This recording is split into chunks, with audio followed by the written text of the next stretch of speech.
Good morning, children. Welcome to online classes of geography, class 9th. Myself, Archana Trivedi. Today we will discuss chapter 3, Rotation and Revolution, part 1st. Children, as you know that all planets have two motions. Just the same, Earth is also having two motions or two kind of movements, that are rotation and revolution. So first we discuss about the rotation of the Earth. So rotation is the turning around of the Earth on its axis from west to east. So it's very simple. I already have studied in the previous classes that Earth is rotating on its axis. You can see that this particular thing is known as axis, that is also imaginary, and Earth is rotating on it from west to east in this way, from western side to eastern side. Then since the Earth rotates from west to east, we see the sun rising in the east and setting in the west. And this phenomena is like this because the Earth is rotating from west to east. Therefore, here, while suppose sun is this side, so while Earth is rotating in this way, so the suppose person living here must be seeing the sun rising from the east, and when this western portion is coming, so by that time it may be the sunset. And you can understand this much better by this example. As we are moving through the train and we see from the window that all the physical things, objects which are outside of the window, they are moving just opposite direction of the train. So the same is going on here with the phenomena of Earth to the sun, that when we are moving towards eastern side from west, we are seeing that the sun is rising in the east. Second one is day and night. The most important effect of earthly rotation is the diurnal alteration of light and darkness, as portions of Earth's surface are turned first toward and then away from the sun. So, suppose a person living in India, here, India is here, this one. So, person living in India, suppose Earth is rotating in this way, so when it is rotating in this way and coming in front of the sunlight, what will happen? That the eastern part of India, means this is eastern part of India and this is western part. So eastern part of India will start getting the dim light of the sun, that is early morning, we call it dawn. And as soon as these particular longitudes which are there in India, they are passing through the light of the sun, these particular longitudes will start getting more sunlight, and in this way morning, then day, and then evening, and then night is there. And when night is there, when this particular part of where India is lying, that is passing from in front of the sun and going back. So when it is going back, here the night is there, and these particular countries which are just passing through the sunlight, they must be having the daylight or they must be having the daytime, and here it is the night time. So in this way, the circulation of days and nights from the centuries and the phenomena of light and darkness from centuries, that is continued. Okay, then next one is circulation of air and water. So you are seeing so many water bodies here on Earth. So many water bodies, oceans are there, seas are there, rivers are there. So what used to happen when the Earth is rotating with the greatest speed, okay, then these water bodies are deflecting the water, and the circulation of water is going from one particular zone to the other particular zones, and in this way the heat balance is maintained. Means the polar zone where the very cold water is there, and the equatorial zone where there is very hot water or very heat zone is there. So the water is displacing, reaching to other parts, other zones of the earth, and in this way the heat is balanced. The same goes with the winds also, that the wind which is present in the atmosphere around the earth, when the circulation of the earth is there in this way in a great speed, the wind is also circulating in a spiral form outside of the earth, and in this way the winds of hot zones are reaching to the cold zones, whereas the winds of the cold zones are reaching to the hot zones. In this way again the heat balance is maintained, and this whole phenomena is known as the Coriolis force. So in this way rotation is affecting the heat balance of the earth. Then here you see, children, one diagram is there where it is shown that how the earth is tilted at the 23.5 degree, and it is not straight. Means it is not perpendicular to the orbit of the earth. Whereas it is tilted towards the right hand side at 23.5 degree. Here you can see that it is not perpendicular to the orbital plane. Orbital plane means this is orbital plane where the earth is rotating around the sun.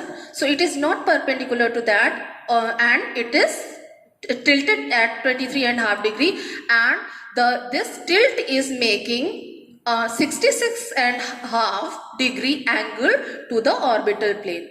So this is known as the tilt of the axis, or we can say inclination of the axis. Now we come to the second type of moment, that is revolution. The definition is the movement of the earth around the sun is called the revolution. Means here you see that this is known as rotation, because here the earth is rotating on its place, right? Here the earth is rotating around the sun on its orbit. Okay?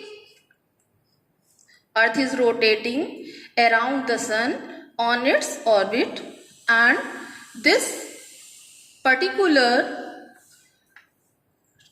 taking round of the earth around the sun is known as the revolution, and in one revolution is taking 365 days and 6 hours.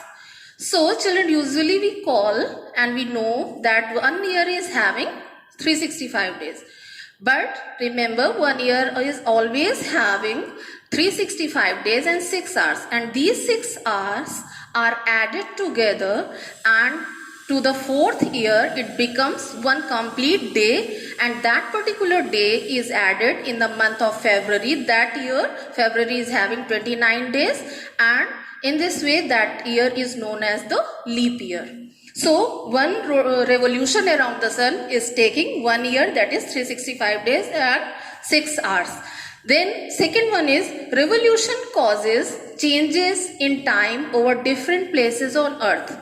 So while we were explaining the rotation, we have studied that the days and nights are caused by rotation, but different times means days and nights are there, but days and nights are also having different times. Sometimes we call nowadays in these months days are longer, sometimes we say that in these months nights are longer. So what is this phenomena? This is like this, that whenever Earth's position is just in front of the sun, that time the circle of illumination is greater. Circle of illumination is greater means that that particular area of the earth is getting more sunlight, and that's why in those areas the days are longer and nights are smaller.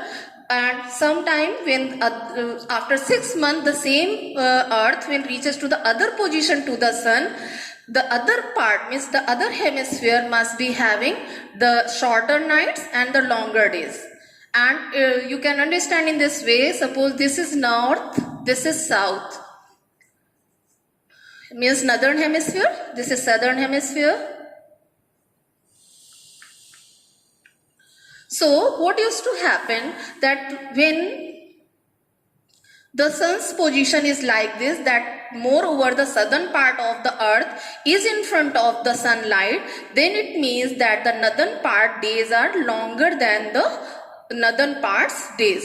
It means what? That here the days are longer and the nights are shorter, and other hemisphere days are shorter and nights are longer. So in this way time is decided by the revolution of the earth. Then after, the cycle of seasons is the combined effect of the revolution of the earth and the orientation of tilt of its axis.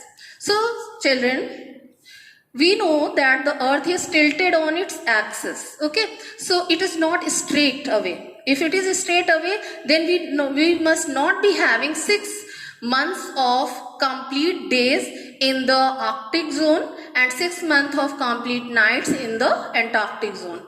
So, that time half the earth must be having day, half the must be having night if the line is perpendicular, but it is not perpendicular to the orbital plane, it is tilted. That's why what used to happen, you can see this one, that here this polar region, this particular polar region just in front of the sunlight. So here 6 months of days are there, whereas the northern part, this polar region which is away from the sunlight, completely away from the sunlight, here 6 months of nights are there. Whereas in this position you can see that the northern part is in front of the sun, so here 6 months of days there, and the other part, this polar region is away from the sun, here the 6 months of nights are there. So in this way you can see that the position of the earth to the sun is determining the seasons. Means here it is summer season, 21st June, it is summer season here. Then here it is autumn season is there.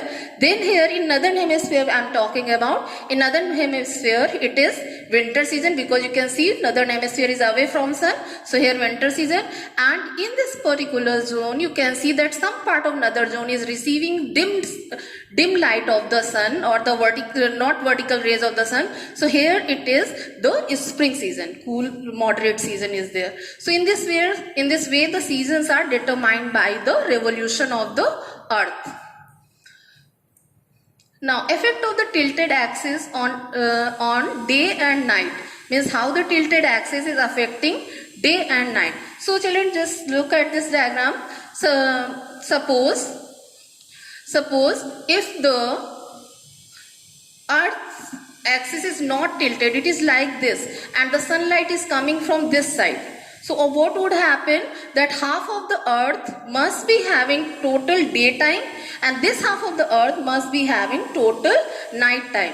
Okay, but it is not in this way. You can see that the tilt of the earth makes like this, that this particular zone remains away from the sunlight, whereas southern zone, this particular may be in front of the sun. So in this way, because of the tilt, moreover part of are having day and moreover parts are having the night time, and in this way the days and nights are created and they are distributed equally.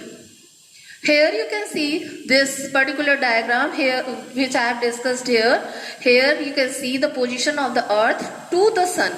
Now summer solstice, this is the position of summer solstice, that is 21st June, and here you can see northern side is in front of the sun's direct rays, whereas southern side is away from it. So the northern part is having summer time, as we people are just receiving summers.